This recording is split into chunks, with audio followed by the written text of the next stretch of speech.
いらっしゃいませ。ようこそお越しくださいました。本日のお題は、フグの毒です。実は、当店銀座姿のブログの人気ページでもあるお題なんですが、日本独自の文化として長い歴史のあるフグ食。ただ、毒がある魚を食べられるようにしたというだけではなくて、私の他の動画や当店のホームページでも語っておりますが、フグは人が美味しさを生み出す魚なんですよね。お店さん独自の秘伝の処理の仕方と、そうして生み出される人を幸せにする、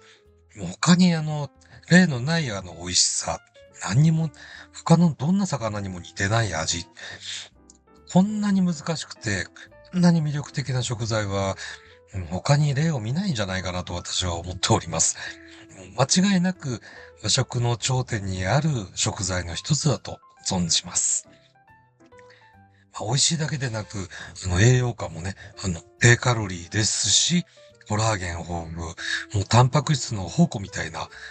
魚です。そんなフグだからこそ、切っても切れないフグの毒。危ないんだけど何やら近づいてみたいと思われる方に対して、そんなことはいいから、とにかく安全にという考えの方。実際に何が危なくて、何に気をつけたらよろしいか。で、そのお話の先に、我々調理人いつもフグを扱ってますが、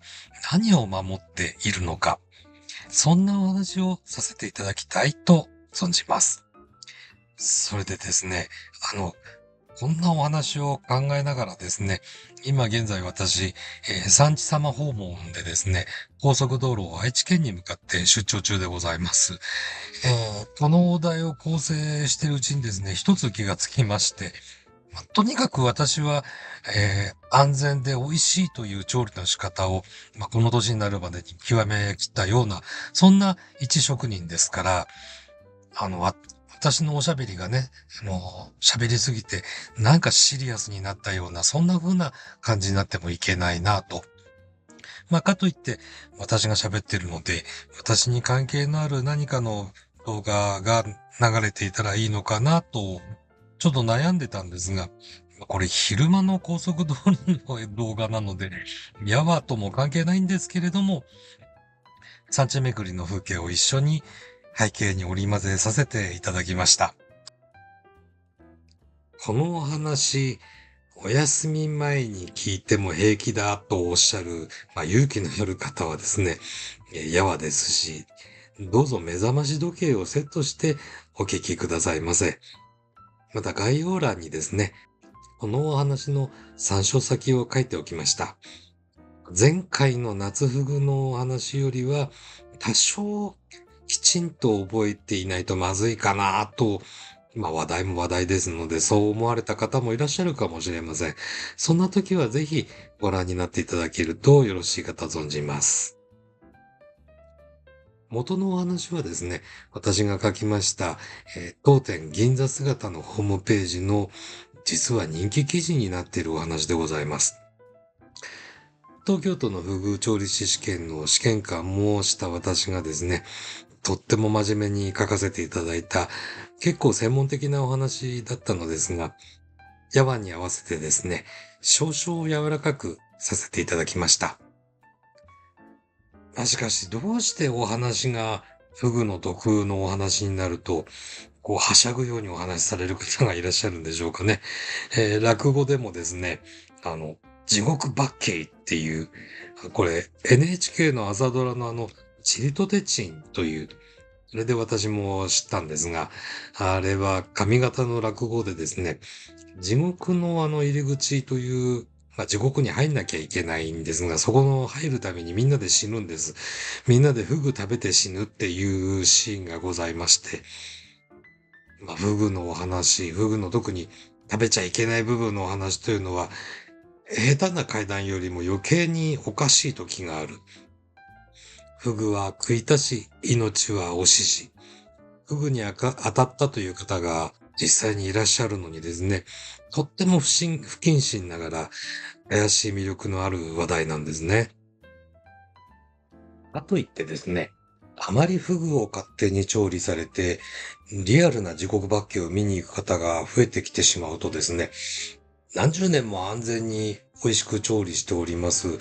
私の商売の雲行きが怪しくなってですね、今度は本当に私が、化けて出る羽目になりますから、えーフグの怪しい魅力のある側面と、安全に美味しく食べて元気になる側面をですね、今晩は私が分けてお話しするというわけでございます。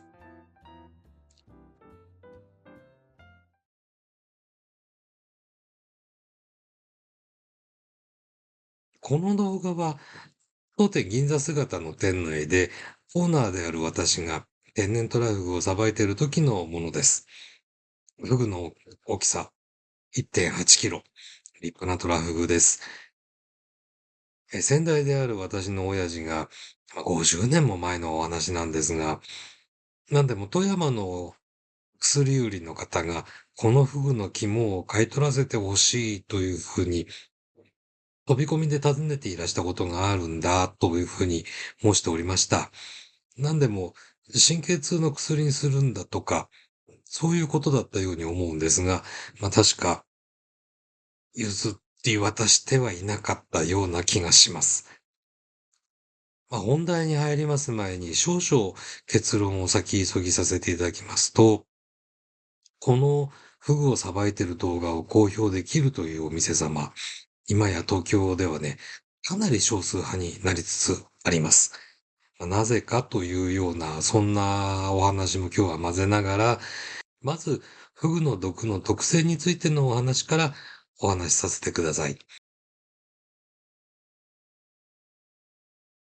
フグの毒が体内に入るとどうなるか。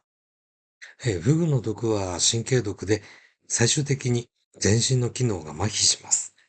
その毒は即効性で、フグを食べ出してから20分、長くても30分以内に症状が出だします。どういう症状になるかと申しますと、手足が痺れる、舌がもつれる、息ができない。で、残酷なことにですね、これらの症状がずっと意識がある間続いているということで、しかもかなり大変な状況になるまでその意識は続いてあるんだそうです。やってきた毒に対しまして体の方も解毒、要するに体の外に排出しようという働きは他の毒よりは早い方で、おおむね8時間程度で体全体の毒が体外に排出されて解放に向かうということでした。以上、東京都のフグ調理師教本からの受け売りと、私が少々調べた保険知識の知ったかぶりでございました。フグの肝は食べてみたいが、フグに当たるとどうなるかを、知りたくてですね、この動画を開いた方のために、中毒症状の壮絶な状況を、あえて軽々しく申し上げますと、息ができずに苦しいのを8時間待っていれば、解放に向かうというお話です。特効薬がなくて人工呼吸器につながれて、胃洗浄ですとか、必要なケアをされて、あとは経過観察ということになっても、ずっと苦しいまんまっていうのは、あんまり想像したくないですよね。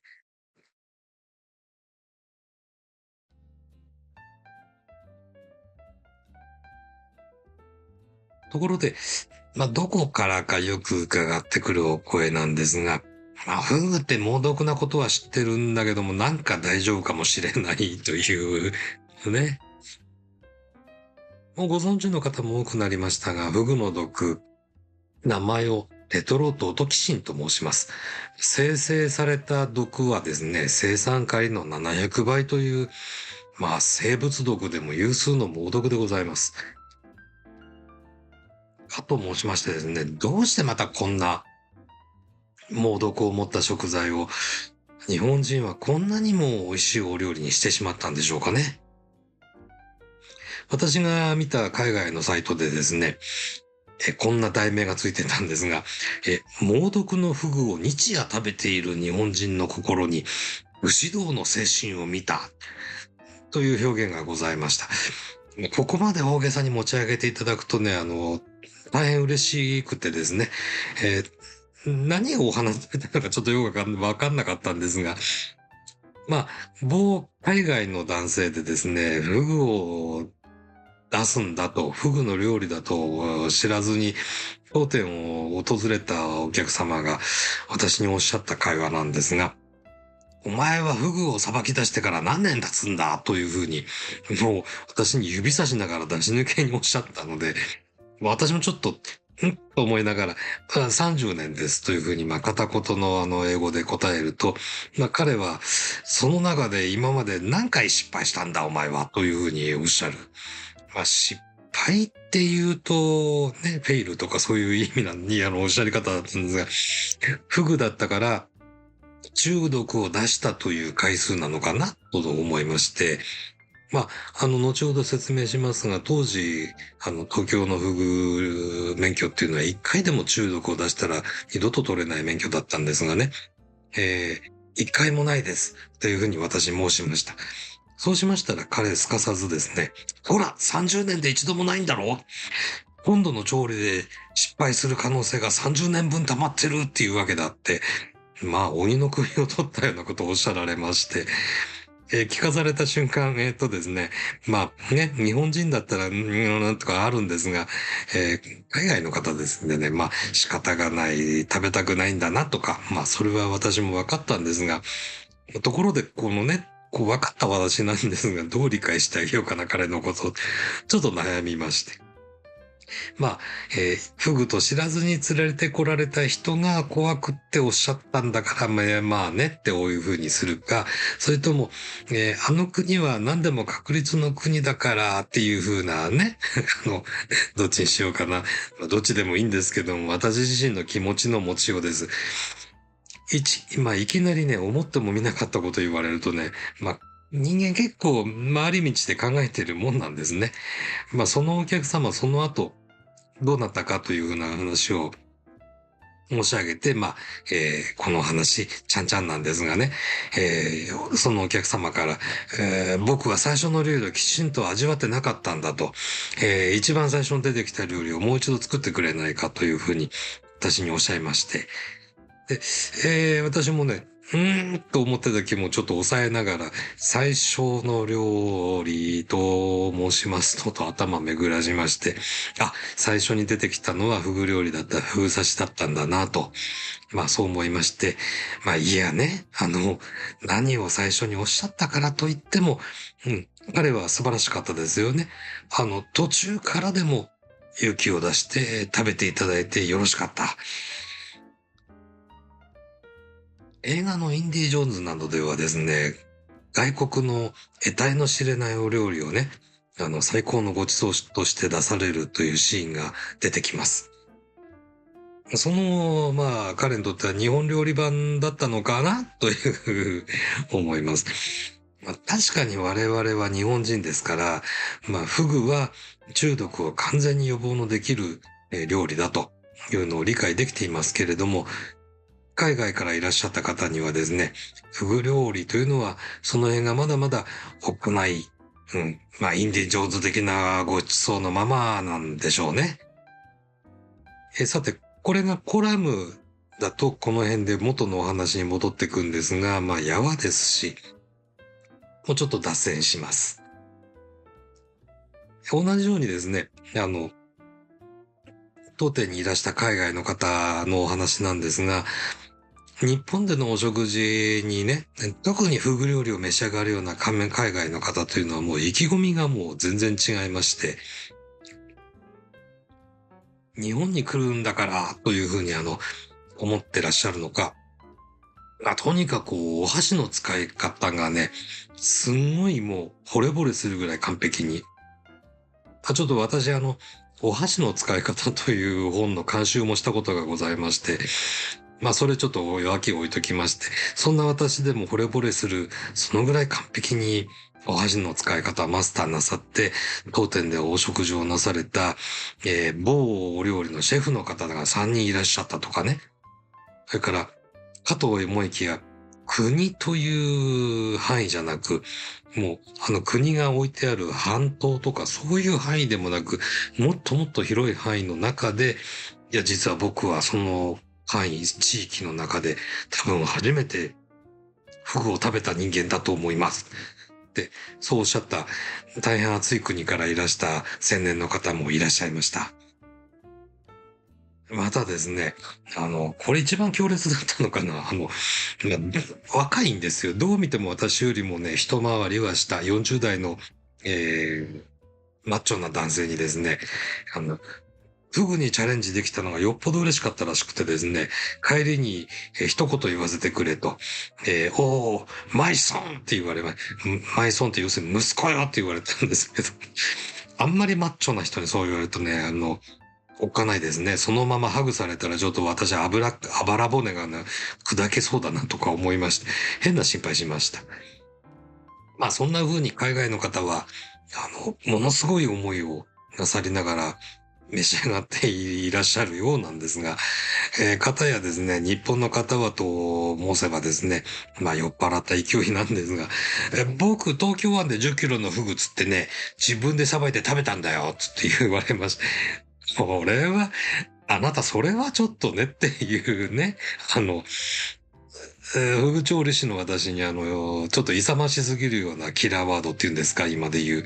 あの、巨大、天然フグ、釣り、自分でさばく、食べる。これ、NG キラーワードがどっさり繋がっているようなお話し方だったので、今すかさず、すいません。その話聞かなかったことにしますねって言って、お席から逃げ出しちゃったなんてことがございました。まあお話、脱線はこの辺でまとめさせていただきます。こんなお話がですね、東京は銀座にございます当店では日夜繰り返されているのですが、まあここまで大げさなお話でなくとも、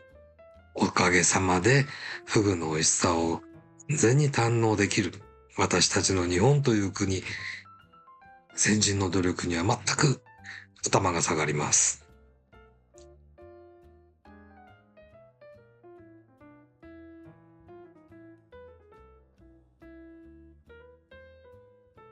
さて、東京都で食用と認めているフグの種類は、トラフグをはじめとしましてね、だいたい30種類ちょっと。一般に養殖されているフグは、最も味が良いとされるトラフグを養殖するのが、まあ、当たり前になっていますから、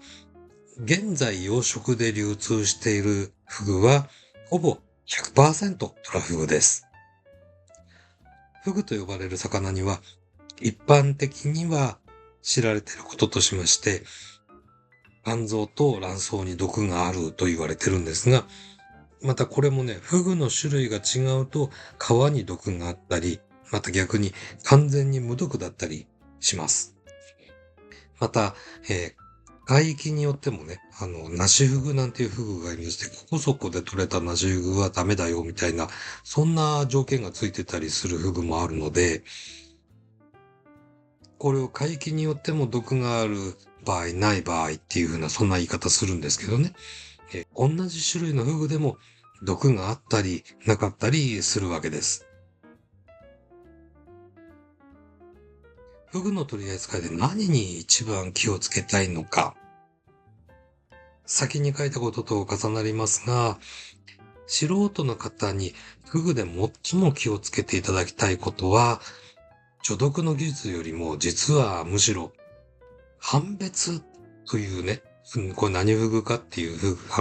作業と、それから以前の経験という、これ文字にすると難しいんですけれどもね、昔どんな風な経験、フグ食に対してしてますかという風なことなんだと私は思います。まず、判別です。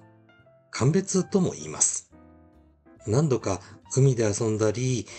漁船に乗せてもらったりするとわかるんですが、まあ、日本近海は、まあ、毒魚だらけですよね。毒魚というか、フグの他にね、毒のトゲがあったり、毒がなくても牙がものすごかったり、食べちゃダメな生き物がたくさんいます。でも、ほら、魚屋さんに並んでないですよね。たまに、シラスにフグの幼魚が入ってた、なんていう、大々的なニュースになったりするんですが、私、生産者の方とお友達という立場で、ものを申し上げますとですね、いけないんですよ。これいけないんでしょうけどね。あの、食べちゃいけない海産物の量を考えたら、よくこのぐらいで済んでるなぁと、そういうふうに思える。なんでこんなこと言っちゃうかというと、これ、食べられないものがどけてくださってるっていうのは、人の手が入ってるわけで、あの、漁師さんや産地さんがですね、全部食べられないものをどけてくださるからなんですよね。で、そうしたことを踏まえてですね、それでも一般の方が食べられるフグですかこれっていうふうに悩むのって、もうほとんどもう、ご自分とか、お知り合いがね、釣ってきたっていうフグ、そういったものを自分で持ってるであるとか、お知り合いからもらったであるとか、そういう機会だと思います。で、先ほどフグには食べられるフグだけで30種以上ありますよ、と申しました。で、食べられるフグにしてもですね、種類が違うとまたこれが食べられる場所が違うんですね。それでですね、こっから先の話を一番、実は、フグ職人になった人って、フグ職人になるためにすごい苦労するんですよ、この部分。だけど、聞いてくる側の人はね、もうそこはいいかなっていう部分なんですが、本当に大事なことなのでちょっといいですかね。あの、問題はその種類をどう見分けるかという、そういうことなんですが、例えばですね、マフグの幼魚という、マフグというフグがあるんですね、まずね。で、その魚をね、小さい時は詳細フグっていう別のフグにそっくりで、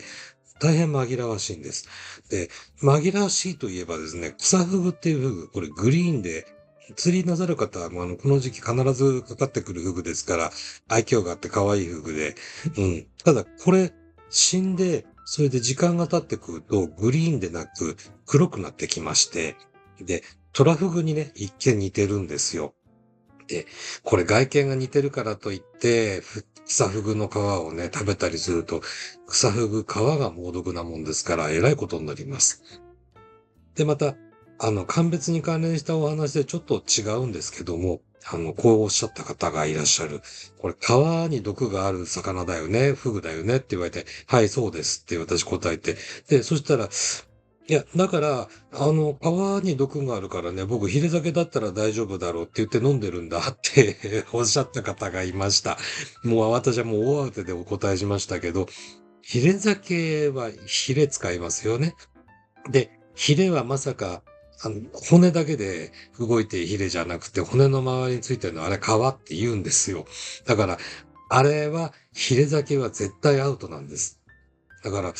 種類でまずこれわからないでしょ。で、種類が分かっていても、結構勘違いしてしまう。どう調理したら安全か。これがまた分かられてないという。これも大変なんですよね。で、私は東京都のフグ調理師試験の試験官を先ほど申し上げました通り、これまで何度かさせていただきました。東京都側の試験の点数配分については、私に対してもシークレットだったんですが、私たちがフグの組合で毎年実施しているフグ調理師の模擬試験でですね、毎年、プロなのに判別で間違える方っていうのが続出します。だから日頃魚をさばいているプロでさえ間違える判別。で、そしてまたこれがね、中途半端にご存知だったりすると、またこれが危なくなるんですね。何をご存知なのかというふうに、例えばこんなことをご存知だと危ないよという意味で、フグは生きてる間にさばかないと、内臓の生臭さがね、体にすぐ回ってしまって、本当に臭い、食べられない、まずい魚になるんですね。で、これが日本以外の国だと、フグは美味しくない魚だと、つい最近まで言われてきた原因でもあるんですが、例えばですね、フグが何フグかよくわからないんだけども、生きているフグをすぐにですね、さばいた方が美味しいんだっていうことだけを知ってると、どうなるかというと、当然釣ったらすぐにさばかなくちゃ。で、気持ちは流行る。だけど、服って皮を剥いてしまったら、もう外観だけでは種類はまずわかりません。当然海で釣っているわけですから、どんなフグが釣れてくるかわからない。釣ったフグの中にはね、最近急に出てきた混血になったフグのミックスっていう、こう、食べられるのか食べられないのかわかんないようなフグっていうのもございます。だから、丘で釣ったらば丘の波の上ね。で、船の上なら揺れてる船の上。こういう照りつける日差しとか、夜釣りでもよく釣れますから、夜釣りで、ほら、ライトのちっちゃい明かりで、こういうのを頼りに、釣った魚を、この何フグです正確に判別をする。これ、慣れないですよね。慣れないこと、慣れない魚。で、しかもそれを慣れない人がやっているわけで、慣れないものだらけですから、ま一般の人が間違わずに鑑別して、毒のある部分だけを除くっていうことができる。まあ、ごめんなさい。失礼ながら私にはこれできると思いません。生地ご存知になると余計にわからなくなる。これが、フグの鑑別が余計難しくなっている原因でもございます。お客様であるとか知り合いからですね、僕、釣りが趣味なんでっていう風な方からですね、よく、ほぼ誘導尋問的に、ここ取っちゃえば平気だよねとかね、フグのさばき方を尋ねられるんですけど、まあ、フグの種類がわからないで、そのさばき方だけ知ってたら、まあね、おっかないですよね。次ですね。以前の経験というちょっとご七面倒くさい申し上げ方ですいませんでした。これ、フグはね、食べたものから毒素を溜め込むということが分かっているんです。で、これ何が言いたいかというと、毒素が体内にあるフグもないフグもいるということになるわけですね。フグっていう魚は、この鳥みたいなくちばしをしてまして、これで、海底にいる例えば貝類をバリバリちじって食べるんですけど、この中に毒が入っている。そんなわけで、この毒のある貝をたくさん食べたフグには毒がたくさんあるわけです。で、こんなことはね、僕毒いっぱいありますよので、フグが言ってくれるわけないですから、眺めている側の、人間様に言い換えると、この間食べたフグは大丈夫。僕はフグには当たんないから平気だよって、おっしゃる方いるんですよ。これ余韻、ね、お酒の勢いでっていうのもあるんですけど、ただ、これ絶対当てはまらないのわかりますよね。で、フグの毒というのはですね、生成毒としては生酸カリの何百倍とか言われてるんですが、フグの体内ではそんなわけで、そこまで濃くはなくてですね、洗い毒と書いて素毒と読むんですけど、この素毒と呼ばれる不純物も混じった状態でフグの体内にある。でこれが体内ごとに違うっていうんで、毒を測る物差しがこうないというのと同じ状態なんですね。で、ちょっとですね、私の知ったかぶりですいません。突っ込んだお話をしますとですね、フグの毒について科学的に評価された単位としまして、これ MU という単位があるんですけど、これ、マウスユニットって読むんですね。で、平たく読みます、言いますと、何グラムのフグのあれで、何分以内に何匹マウスが亡くなったっていう、そういう嘘ですね。もっと興味のある方はですね、マウスユニットで検索してみてください。もうどんどん出てきます。もう保健衛生関係の本っていうのはですね、今まで大丈夫だよと思ってた人に、いや、そうじゃないよって言わせるために、書く側が書いた本ですから、きちんとそれをね、読もうとすると、大抵頭がクラクラするもんなんですね。で、フグ試験の教科書にも掲載されているんですが、これ、昭和30年代にですね、実際にマウスを使って実験しまして、で、示された数字を、現在でもそのまま使っているというふうなわけです。実験に供されたマウスたちのおかげで、私たちはフグを安全に評価することができるというわけですね。フグ料理を関西では、てっさ、てっぴ、てっちりなどと呼んでるんですが、この鉄ですね。っていうのは何かというと、鉄砲の鉄の意味だそうなので、確かにですね、江戸時代までの標準の甘い鉄砲だったら、まあ、以前にも書きましたが、当たらない時もあるけど当たると死ぬと。そういうことなんですね。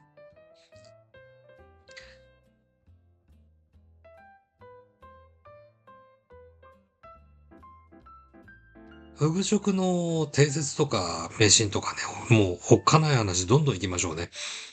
長い間語り継がれてきたお話としてですね、以下のようなものがございます。まずフグに当たったら土に埋めろ。だから、フグの肝もね、よくに水にさらせば大丈夫だと。だから、夏のフグは毒が強いぞと。だから、どのフグでも肝だけ外せば大丈夫ですよと。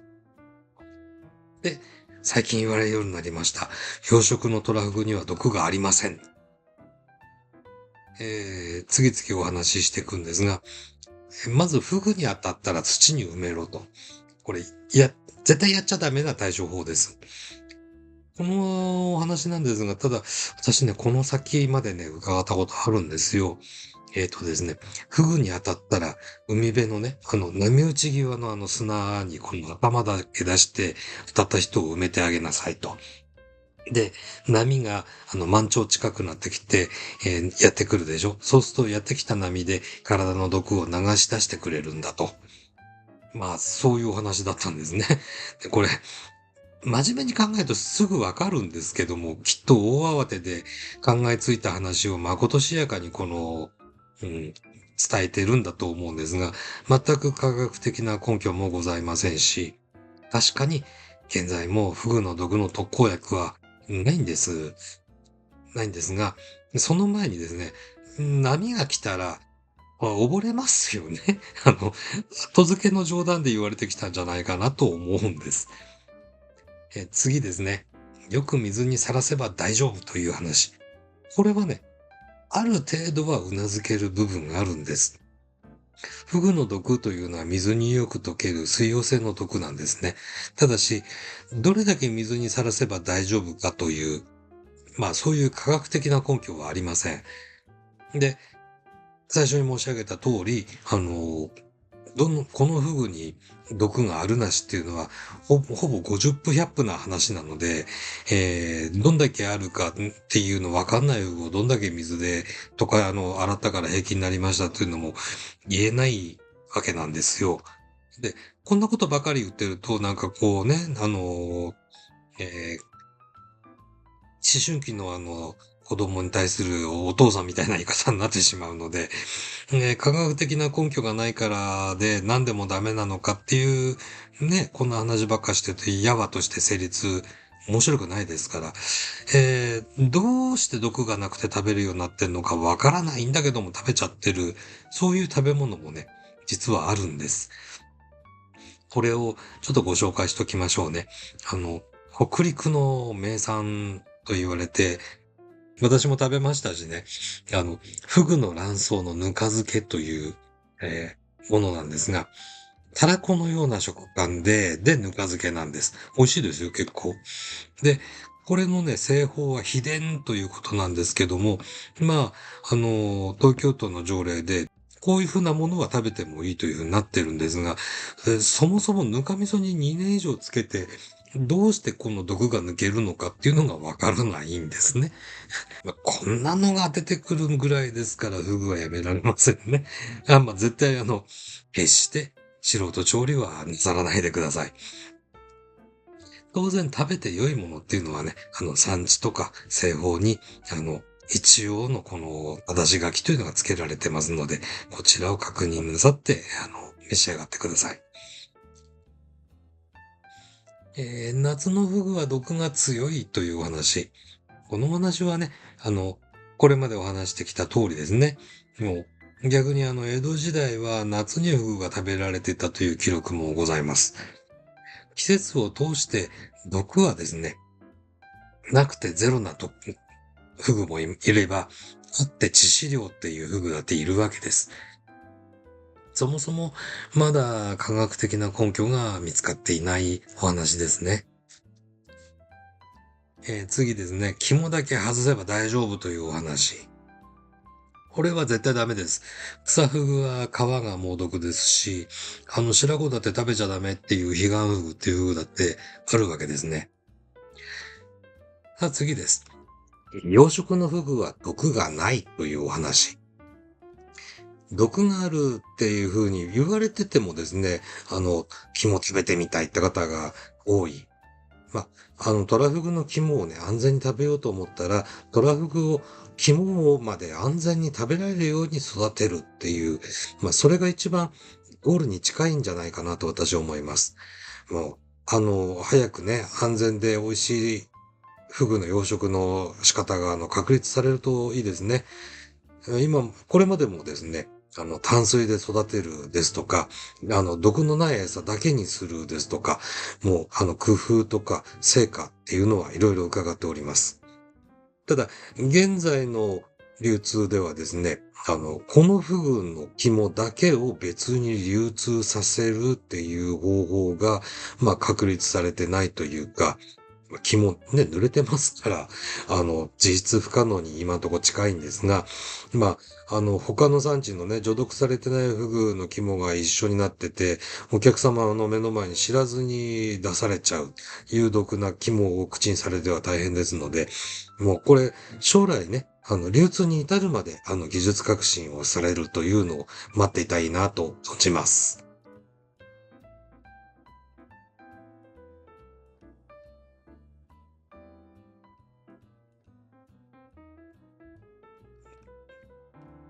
さて、東京都に限った話なんですが、フグの調理師免許、人の免許と、認証証、場所の免許についてちょっとお話しさせてください。これ冒頭でお話ししときながら、これ今日も何分話してますかね長話ですいません。やっとですね、遅ればせながら、フグをさばく光景をですね、カメラに収められる店が少なくなってるという話をさせていただきたいと思います。東京都のフグの調理に関してですね、つい最近に、条例が改正になりました。あの、もう皆さんもよく見てらっしゃるツアーで普通に出てきますよね。磨きフグと一般に呼ばれている箱詰めの除毒されて美味しく、さばかれているフグです。こういうフグであれば、フグ調理師免許を持ってない方でも、東京都の講習を受けることで、調理して販売することができるようになりました。で、また、それに対してですね、フグの、調理師免許制度っていうのは、遅れてたんです。だいたい過去60年間ぐらいの間、厳しい規定がありまして、まずですね、受験資格に過去にフグ中毒事件を起こしたことがないものって規定が、それまであったんです。で、何かっていうと、要するに一度でもフグ中毒を起こした人は、東京都のフグ調理師免許は手にすることができない。受験さえさせてもらえなかったんです。で、また、他に3年間ですね、東京都のフグ調理師免許を持っている人間のもとで、フグの調理に従事するっていう、要するに、板さんで3年やってろということだったんですが、そういうくくりがございました。で、試験は学科、それからフグの鑑別ですね。そして実技。で、20分で除毒して調理して、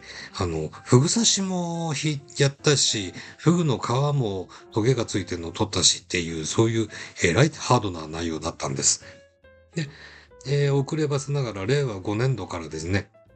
東京都では、フグを裁く資格試験とその受験資格が大幅に変更されて、緩和されたんですが、でもこれはですね、まだ東京都でフグを店内で扱うために必要な二つの、先ほど申し上げた免許のうちの一つ、人の免許に対してだけの話だったんですね。で、実は人の免許よりも、場合によってはもっと厳しい場所の免許と言えるものがですね、東京都にはございまして、おめでとうございます。無事合格しました。そして、フグ調理師、今、フグ処理師、正確には、フグ取扱責任者というんですが、その免許を持ったらですね、次は、調理する場所を保健所に認めてもらわなくてはならなくなるんです。専用調理師、フグの調理師ですね。それと、専用調理台。それから、専用包丁とか、専用冷蔵庫。他にですね、除去された内臓を収める、容器。昔はね、缶に入れて、麦しろって言ってたんですけども、現在はもう、これ、先ほども申し上げた通りですね、この条例が設定されたのが昭和30年代ですって、もう何十年も昔のものですから、現在はほとんど鍵のかかった冷蔵庫や冷凍庫があるかという言い方に変わってます。で、そして保健衛生の基準は高水準に保たれているか。もう、毎年保健所から検査に来ていただいて、あの、手洗いとか、いつものお店さんだったらば、まあいいやこれっていうふうに、言われるもう検査官も人なのでね、ここまでしかできないんですよとか言いながら、おめこぼしいなんていう、そういうのを狙うことができそうだななんていう人未だにいますけども、もうフグに関してはもうこれなんか絶対ダメですね。そういうふうな、本当に厳しいチェックをされて、初めて認証証っていうですね、場所の免許をもらうんです。当店はですね、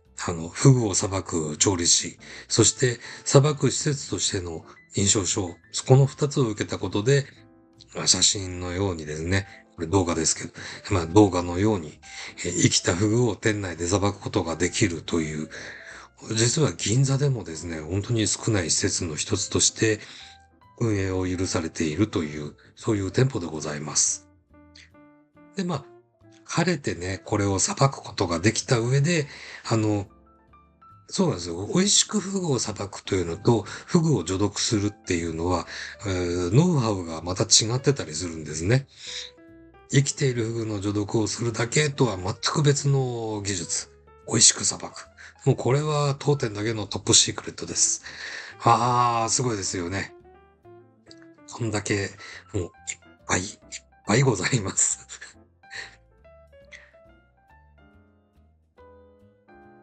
ところで、私がお話ししました二つの免許のお話は、ご存知の方の方が少ないので、こんなこともございましたよというお話をさせてください。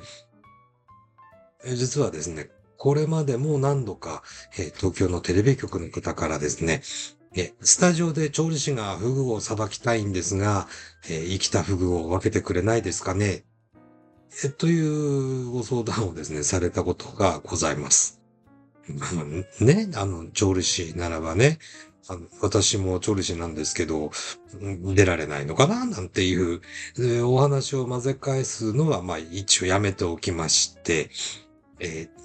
前述の通りですね、あの、二つの免許という、特に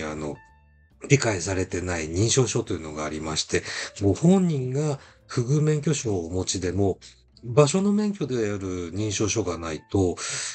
その場でフグを裁くということは、東京都では許されていないんです。ね。ね。スタジオでね、あの、認証書、テレビカメラとか、ライトはすごくあるんですけど、絶対認証書ないと思うんですよね。で、また、ご相談くださったテレビ局の方は、当然、フグ調理師さんではございませんから、認証書のことなんか知る由もなく、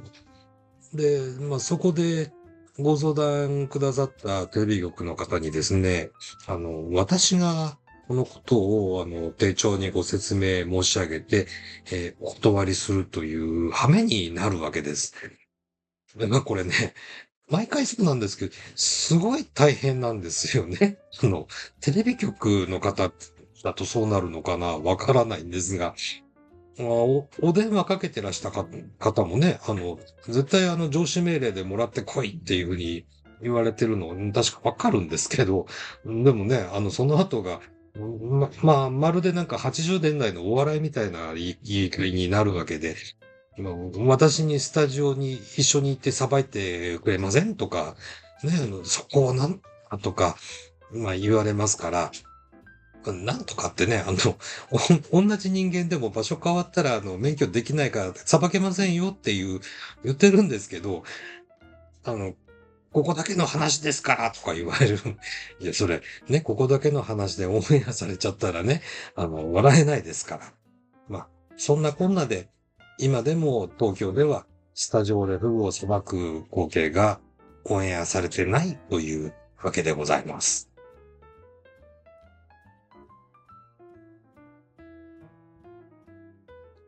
まあね、フグ通の方に言わせると、肝を食べないと男じゃないぜなんていう、もう言われたことも私もございますけれども、実際、フグの肝が名物の料理店様ってありますしね。今も、フグの肝を食べることを肯定してらっしゃる店っていう、これ食べちゃいけないって言ってないっていうだけなんですが、そういう件も確かにございます。でも実際に、フグの肝が大好きっていうふうにおっしゃる方でしたり、僕は何度もフグに当たったんだなんておっしゃる方もですね、